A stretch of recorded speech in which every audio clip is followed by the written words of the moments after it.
In 2026, it feels like conspiracy researchers have been vindicated with the release of the Epstein files.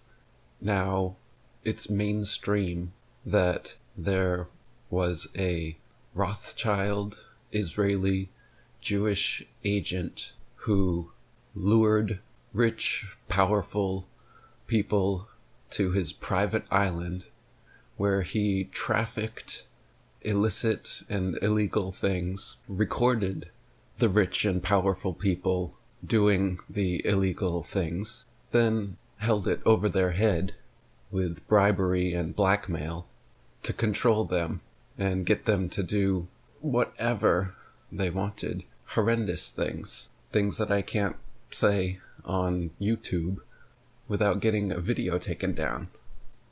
The emails are confirming things that conspiracy researchers have been saying for decades.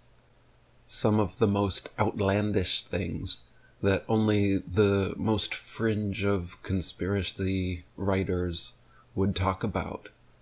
Things like MK Ultra victim Kathy O'Brien and what she wrote in her book, The Transformation of America, or the things Bryce Taylor wrote in Thanks for the Memories. Just horrific abuse by some of the most powerful and well-known people, making it seem like, is this even real?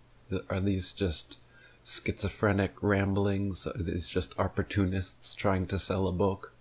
Well, with the release of the Epstein files, I think the things that people like Kathy O'Brien were claiming are now just vindicated.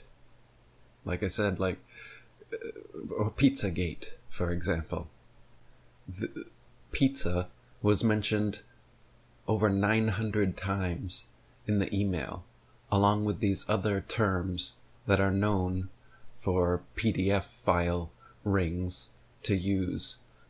Jerky and ice cream and all these other food terms that actually mean different types of perversions, different types of people, children, men, women that they prefer, and it's a way to talk about it in code. And this has been known again, and this has been exposed, but it's been poo-pooed. But now, finally, it feels like conspiracy researchers are being vindicated in the mainstream because people are looking into these Epstein files and seeing that these sick realities actually do go on. Then you get Trump, Mr. Ketchup Ear, in the files over and over again. Can't remember how many times. Pictures, claims that he's also abused women. And what do we hear from him? Let's move on. Oh, that's boring. Let's go on to the next topic. Are we still talking about that? And now, this weekend, what does he do? Well, he starts World War III. Mr. Israel Lapdog, unprovoked, attacks Iran, starts World War III. The whole Islamic world is now going to retaliate.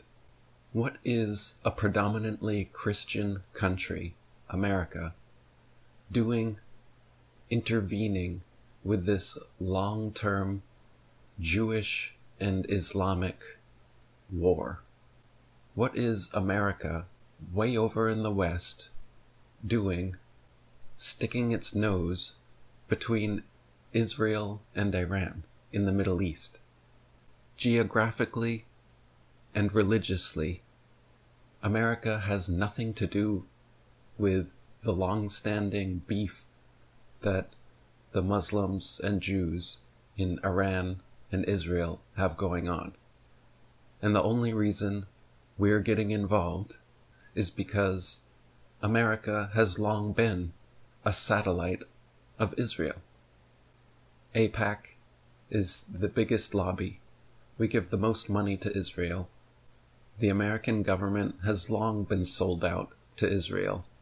And again, conspiracy researchers knew this and have been saying this. But now, finally, in the mainstream, people are seeing this. This is the reality. When Israel's lapdog gets exposed in the Epstein files, he plays a little magician's trick and says, look over here, and starts regime change in Iran. And what does this claim? They have nuclear weapons? Months ago, he had Operation Midnight Hammer and supposedly did away with all of Iran's enriched uranium and their nuclear capabilities. It was a success. Now we need Operation Epic Fury because they're gonna get nukes again. Oh, it's always somebody's going to have nuclear capability. Now, for the conspiracy researchers among you, you can watch my documentary on nukes, which shows that they don't even exist. So the entire premise is a fraud, as usual. But the bombings and the missiles and the drone strikes and everything that's about to come, that's all real. Well, speaking of conspiracy researchers being vindicated, let's talk about myself and outing certain people in the flat earth community as shills, as agents. A decade ago, I used to take a whole bunch of flack for this. For instance, when I called out the 2017 FEIC, Flat Earth International Conference crew, as being a shill show. Well, you know, what's the update in 2026? Robbie Davidson, the organizer, the person who started the entire FEIC shill show, he's gone back to the globe. Oh, he's a glober now. Yep, he decided flat earth isn't real. The guy that brought Logan Paul there, thinking and saying, claiming, telling everyone against all their warnings that, no, he's genuine. It'll be good for flat earth to bring Logan Paul here. No, he's not trolling. Yeah, as I told people back then, Robbie Davidson himself was trolling. So the organizer, the originator of the entire FEIC, well, he's gone back to the globe. And who else? Patricia Steer. Oh, Flat Earth and Other Hot Potatoes? The one I did Flat Earth and Other Shill Potatoes? The one I refused to go on her show? The one I exposed over and over again as being this honeypot operation to make flat earthers look stupid because of her plastic, over-the-top, nonsense performance of a radio show where the other hot potatoes were far more important than flat earth, where nobody would ever learn anything about flat earth, where it's just a place for lonely flat earthers to hang out with and finally talk to somebody else who also knows the earth is flat. Yeah, she went back to the globe. Yep, Patricia Steer's not a flat earther anymore. The one who made the big show. How many did she have? Hundreds? She invited all these people from the community onto her show. Now, she's gone back to the globe. Patricia Steer, the one I said from the get-go was a shill, making the flat earth community look ridiculous. And I took a lot of flack for that. And how about Jeranism?